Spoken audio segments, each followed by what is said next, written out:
It's amazing to be on this growth journey together, and how I wish that some of us even started much earlier. But again, when we get to start right now, we get to envision the life that we want to have, and then how far we can be able to run. And together, I can promise you, we're going to get very far. I'm Bahati Hilda Sabiti, and welcome to this beautiful episode where we actually talk about something that has been on my heart for quite some time.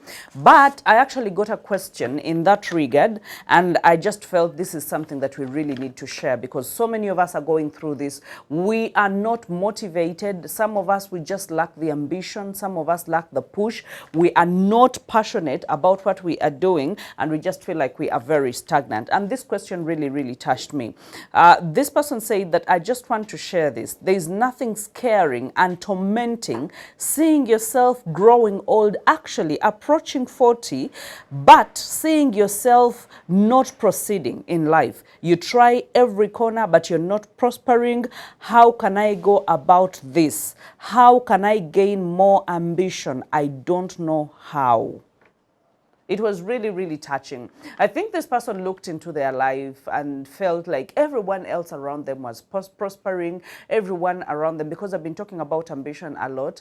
And then I think part of the three things that we usually share, we have mottos that we run with in Hold My Hand. I've been talking about growing our ambition, increasing our productivity, and bettering our results. That is something that we've been talking about again and again and again. And I think this person picked it from that, saying, okay, if ambition can be grown, I think I just lack the ambition. I don't know how to actually grow my ambition. And we usually say that you're either sinking or surviving or thriving. And we say that in this community, we choose to thrive, but you cannot thrive without ambition. And today, I just want us to talk about the three limiting lies that we actually take to tell ourselves, or the three lies that are limiting us or leashing us or holding us back. And one of them, number one, is ambition, lack of ambition, or just the deception that ambition is bad. And that is why we sometimes lack the ambition, or sometimes we just give up on being ambitious. Why? Because we've been told that being ambitious is not good. Okay, being ambitious is not Christian, or is not religious, or is not. I think we've been told a lot of lies. But let's start with the lies, because if the truth will set us free, that means the lies only keep us in bondage. And remember, I usually share and say that it's the truth that you know, not the truth that everyone else knows. Because even if the whole world knew the truth and you as a person didn't know that truth for yourself, that means you are not headed anywhere. You're not making any strides. You are not making any headway. Why? Because you don't know that truth, so it cannot set you free. It's the truth that you know. And it's in programs like this or sharings like this that we get to know the truth for ourselves. We own it up. We take responsibility for our lives, and then we set ourselves free. So that means if the truth sets you free, the lies actually hold you back. It's like a bondage that is actually holding you back. And when you talk about bondage, that means it's limiting your mobility, it's limiting your movement, or it's only saying you can move to this extent. Some of us have been blessed, okay, or chanced. I will call it chanced, because a blessing, there's no sorrow to it, but chanced that we can get money to feed, chanced that we can have a roof over our heads, chanced that we can take our children to beginner schools, chanced, like we are working and operating in chance. And in Luganda, I think that is olukisa kisa. And you know, when we talk about the lies, that is part of the bondage, because we can go as far as somewhere, but there is a line that is drawn past which we cannot cross, because it's only the free people that can cross that line.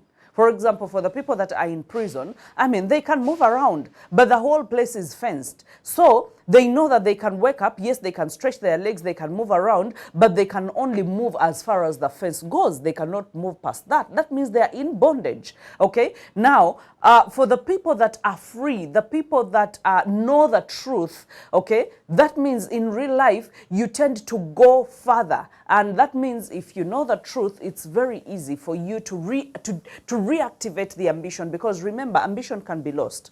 You can begin by being ambitious, and the ambition can be lost. Just like motivation, we all need a little motivation every day. There is no way you can say, me, I am motivated for the rest of my life and everything is done. I'm very okay, I'm good to go.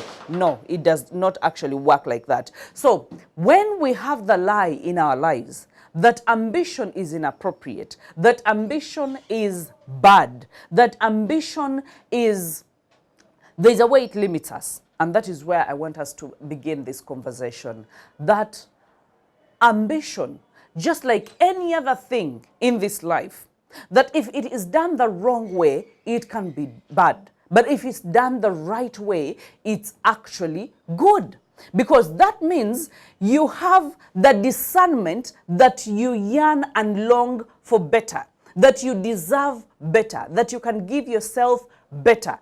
That is what we call ambition. Okay? When you say that someone is ambitious, that means they are dedicated, they are focused, they are committed to pursuing a goal and making sure that they arrive at that goal or they achieve that goal. That is ambition.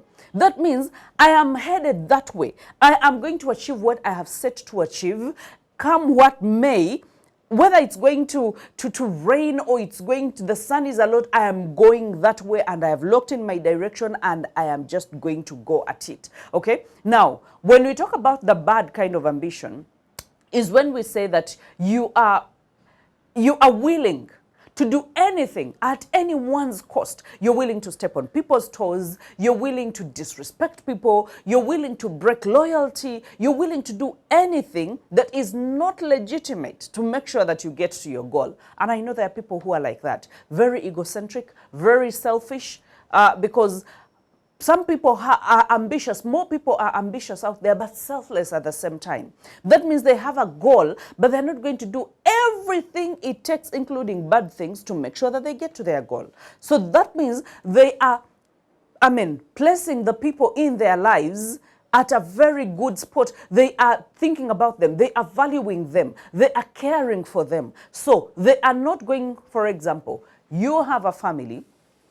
You are a family man or a family woman, and you are an ambitious lady. Now, there are people that try to balance and say, yes, I am ambitious. I am a go-getter. I am a high achiever. I will go for it. I will set my goals and I will run towards them. But I'm not going to forget my family. But I'm not going to forget my children. But I'm not going to forget my marriage. But I'm not going to forget my ministry or the things that I am doing, because there are people in my life. And I am one of the people in my own life. So there are people that also forget themselves in pursuit for ambition. And I've heard so many statements where someone says, but someone is, so-and-so is overly ambitious. That means they have stepped over the edge. They have stopped caring. They are now going selfish and egocentric. They're only thinking about themselves. They're not thinking about anyone else. But remember, ambition is not bad. It is not inappropriate. Ambition is the desire to be better. Ambition is the desire to know that there is something better than what I have, and what does it take for me to get it. If I'm not going to sacrifice the people in my life, I'm not going to sacrifice myself to get it, then I am going to go for it, because then it is going to make me better. There is a statement I made some time back. I was actually talking about marriage and talking about relationships. And I was saying that if you ever get married or get into a relationship with someone that lacks ambition, it is the worst thing that you can get yourself into. And I think that is one thing that my mother told me, the most important statement that my mother gave me. When I got to the edge of relating, When I got so serious about, you know, getting into a marriage, she told me that if you ever get someone that lacks ambition in your life, just know that your journey from there on will be downward. But if you get someone that is ambitious, with a godly kind of ambition in their life, that means that person will admire a good life, and they will work toward, they will want to work towards it. They will admire a good house. They will want to work towards building it. They would admire a good car, and they would say, not, admiring and I think coveting are two different things. But admiring is good because you look at something, you like it, and you say, I am going to work towards it. Coveting, however, says, I like that car, and it's that same car that I want. So I'm willing to kill for it. I am willing to do anything to make sure that I get that car. So do you see how overly ambitious or blind ambition is more like coveting? Okay? It's more like coveting, because then it's just not good. It's not serving anyone. But good ambition serves you and serves the people in your life. Okay? And part of what this person, I'm actually going to respond to this person before we even go to the other lies, because there are other lies that we have to talk about. But ambition is one of them that I really, really, really felt the need to talk about, because so many of us lack the ambition and we just don't know. We are not motivated. You wake up on a Monday and you feel like, why am I waking up? You try to apply for jobs and then get somewhere and get discouraged. You try to create a good relationship, get somewhere, get discouraged. You know, when things become hard, you just walk away, you just give up, or you just don't have any ounce in you to fight for the good life. You know you deserve the good life, but you just don't know that, by the way, it's within you to give yourself the good life. Some of us think we are going to point fingers at everyone else that they should have given us the good life. Oh, but my parents. Oh, but my uncle. Oh, but... So you have all the excuses and all your fingers pointed at everyone else. But an ambitious person has all their fingers pointed at themselves, and knowing that, yes, I have the discernment to know that I deserve something better, and I'm going to give myself something better. I'm going to work hard. I'm going to get determined. I'm going to be committed. I'm going to persevere. I'm going to concentrate. I'm going to be consistent. I'm going to be, I'm going to do everything in my power to make sure that I get to what I want. Let me tell you, if you have that kind of mindset, you're going to get to a lot.